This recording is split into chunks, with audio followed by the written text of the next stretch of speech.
Pride and Prejudice by Jane Austen. Chapter 7. Mr. Bennet's property consisted almost entirely in an estate of 2,000 a year, which, unfortunately for his daughters, was entailed, in default of heirs male, on a distant relation; and their mother's fortune, though ample for her situation in life, could but ill supply the deficiency of his. Her father had been an attorney in Meryton, and had left her £4,000. She had a sister married to a Mr. Phillips, who had been a clerk to their father and succeeded him in the business, and a brother settled in London in a respectable line of trade. The village of Longbourn was only 1 mile from Meryton, a most convenient distance for the young ladies, who were usually tempted thither 3 or 4 times a week, to pay their duty to their aunt and to a milliner's shop just over the way. The 2 youngest of the family, Catherine and Lydia, were particularly frequent in these attentions. Their minds were more vacant than their sisters', and when nothing better offered, a walk to Meryton was necessary to amuse their morning hours and furnish conversation for the evening; and however bare of news the country in general might be, they always contrived to learn some from their aunt. At present, indeed, they were well supplied, both with news and happiness, by the recent arrival of a militia regiment in the neighbourhood. It was to remain the whole winter, and Meryton was the headquarters. Their visits to Mrs. Phillips were now productive of the most interesting intelligence. Every day added something to their knowledge of the officers' names and connections. Their lodgings were not long a secret, and at length they began to know the officers themselves. Mr. Phillips visited them all, and this opened to his nieces a store of felicity unknown before. They could talk of nothing but officers, and Mr. Bingley's large fortune, the mention of which gave animation to their mother, was worthless in their eyes when opposed to the regimentals of an ensign.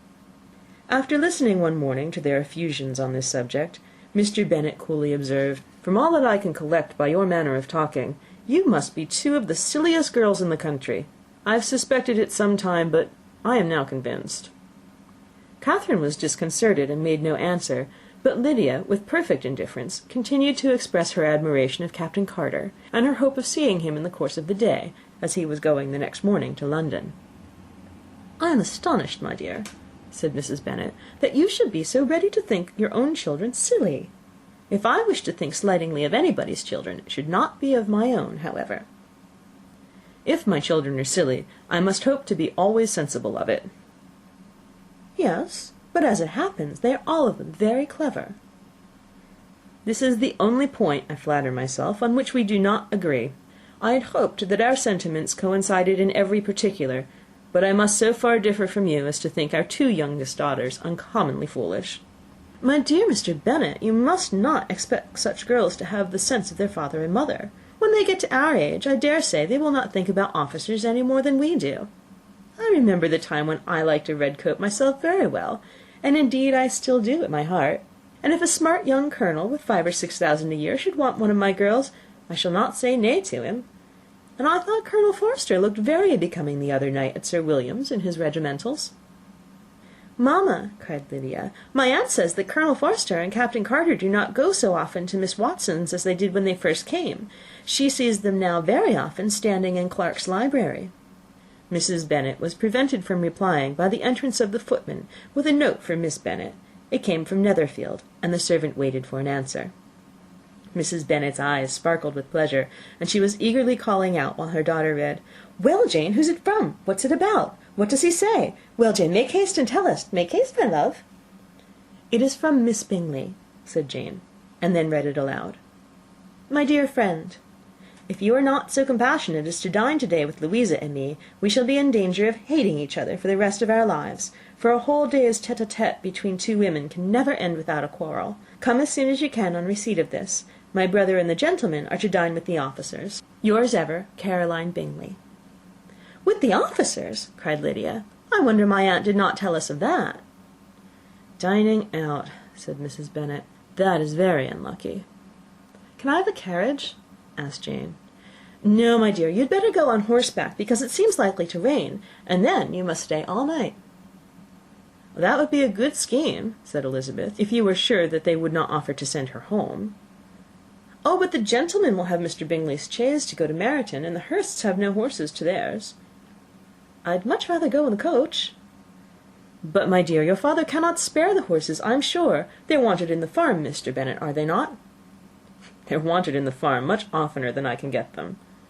"But if you've got them to-day," said Elizabeth, "my mother's purpose will be answered." She did at last extort from her father an acknowledgment that the horses were engaged. Jane was therefore obliged to go on horseback, and her mother attended her to the door with many cheerful prognostics of a bad day. Her hopes were answered. Jane had not been gone long before it rained hard. Her sisters were uneasy for her, but her mother was delighted. The rain continued the whole evening without intermission. Jane would certainly not come back. "This was a lucky idea of mine, indeed," said Mrs. Bennet more than once, as if the credit of making it rain were all her own.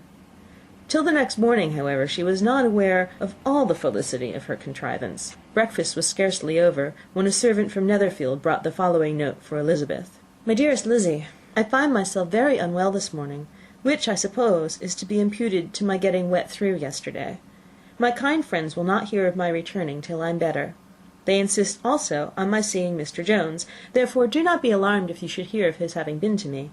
And, excepting a sore throat and a headache, there is not much the matter with me. Yours, etc." "Well, my dear," said Mr. Bennet, when Elizabeth had read the note aloud, "if your daughter should have a dangerous fit of illness, if she should die, it would be a comfort to know that it was all in pursuit of Mr. Bingley, and under your orders." "Oh, I'm not afraid of her dying. People do not die of little trifling colds. She'll be taken good care of. As long as she stays there, it is all very well. I would go and see her if I could have the carriage." Elizabeth, feeling really anxious, was determined to go to her, though the carriage was not to be had, and as she was no horsewoman, walking was her only alternative. She declared her resolution. "How can you be so silly," cried her mother, "as to think of such a thing in all this dirt? You will not be fit to be seen when you get there." "I shall be very fit to see Jane, which is all I want." "Is this a hint to me, Lizzie," said her father, "to send for the horses?" "No, indeed, I do not wish to avoid the walk. The distance is nothing when one has a motive, only 3 miles. I shall be back by dinner." "I admire the activity of your benevolence," observed Mary, "but every impulse of feeling should be guided by reason, and, in my opinion, exertion should always be in proportion to what is required." "We will go as far as Meryton with you," said Catherine and Lydia. Elizabeth accepted their company, and the 3 young ladies set off together. "If we make haste," said Lydia, as they walked along, "perhaps we may see something of Captain Carter before he goes." In Meryton they parted. The 2 youngest repaired to the lodgings of one of the officers' wives, and Elizabeth continued her walk alone, crossing field after field at a quick pace, jumping over stiles and springing over puddles with impatient activity, and finding herself at last within view of the house, with weary ankles, dirty stockings, and a face glowing with the warmth of exercise. She was shown into the breakfast parlour, where all but Jane were assembled, and where her appearance created a great deal of surprise. That she should have walked 3 miles so early in the day, in such dirty weather, and by herself, was almost incredible to Mrs. Hurst and Miss Bingley, and Elizabeth was convinced that they held her in contempt for it. She was received, however, very politely by them, and in their brother's manners there was something better than politeness. There was good humour and kindness. Mr. Darcy said very little, and Mr. Hurst nothing at all. The former was divided between admiration of the brilliancy which exercise had given to her complexion, and doubt as to the occasions justifying her coming so far alone. The latter was thinking only of his breakfast. Her inquiries after her sister were not very favourably answered. Miss Bennet had slept ill, and though up, was feverish, and not well enough to leave her room. Elizabeth was glad to be taken to her immediately, and Jane, who had only been withheld by the fear of giving alarm or inconvenience from expressing in her note how much she longed for such a visit, was delighted at her entrance. She was not equal, however, to much conversation, and when Miss Bingley left them together, could attempt little besides expressions of gratitude for the extraordinary kindness she was treated with. Elizabeth silently attended her. When breakfast was over, they were joined by the sisters, and Elizabeth began to like them herself when she saw how much affection and solicitude they showed for Jane. The apothecary came, and having examined his patient, said, as might be supposed, that she had caught a violent cold, and that they must endeavour to get the better of it, advised her to return to bed, and promised her some draughts. The advice was followed readily, for the feverish symptoms increased, and her head ached acutely. Elizabeth did not quit her room for a moment, nor were the other ladies often absent. The gentlemen being out, they had, in fact, nothing to do elsewhere. When the clock struck 3, Elizabeth felt that she must go, and very unwillingly said so. Miss Bingley offered her the carriage, and she only wanted a little pressing to accept it, when Jane testified such concern in parting with her, that Miss Bingley was obliged to convert the offer of the chaise to an invitation to remain at Netherfield for the present. Elizabeth most thankfully consented, and a servant was dispatched to Longbourn to acquaint the family with her stay, and bring back a supply of clothes. End of chapter 7.